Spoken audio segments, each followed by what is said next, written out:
soul restored.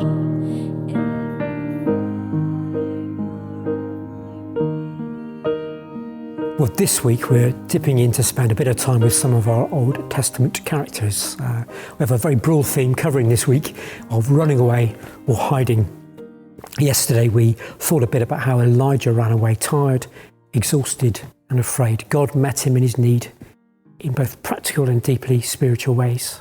Today we're going to take a dip, excuse the pun, into the story of Jonah. Someone else who's running away. This time, someone deliberately running away from the Lord God. Let's read Jonah 1, verses 1 to 12. Jonah 1, 1 to 12. The word of the Lord came to Jonah, son of Amittai.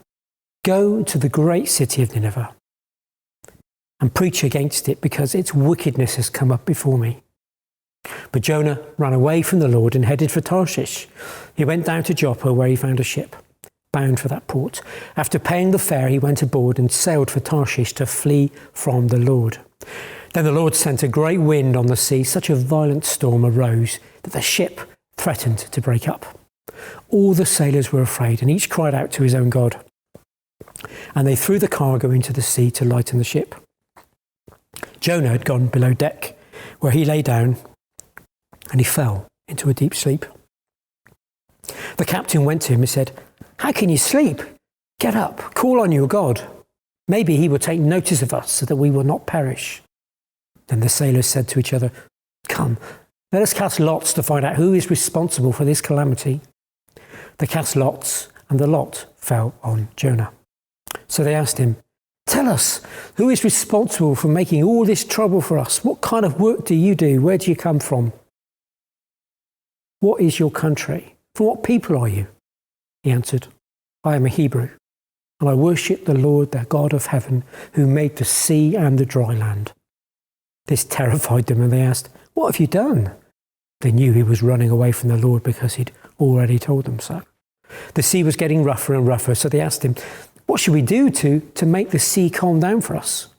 "Pick me up, throw me into the sea," he replied, "and it will become calm. I know that it is my fault that this great storm has come upon you."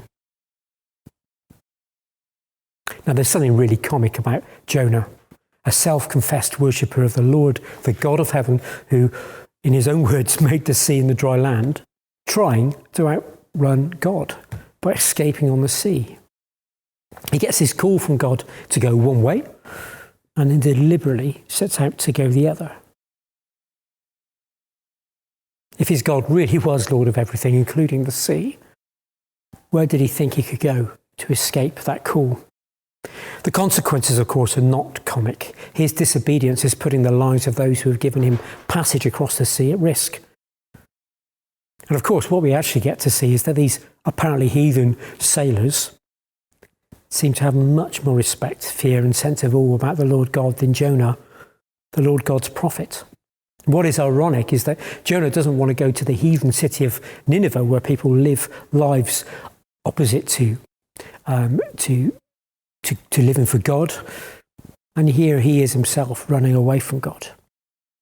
And it's easy to look at Jonah with disbelief. But I guess a good question for us to ask is, what about us? Is there something God is asking of us at this time?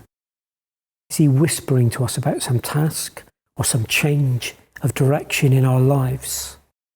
We might not be dashing off to Ramsgate Harbour to find a boat to escape the Lord's call, but perhaps in our own way we are running away, ignoring him, blocking him out, making excuses. So my challenge today for each one of us, myself included, is let's make space today. Let's invite God to speak to us, to remind us if there is something that we are ignoring, something that we're running away from at this time.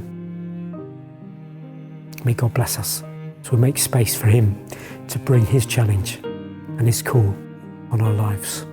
And may we have the courage not to run away, but to go in his direction. May God bless us this day. One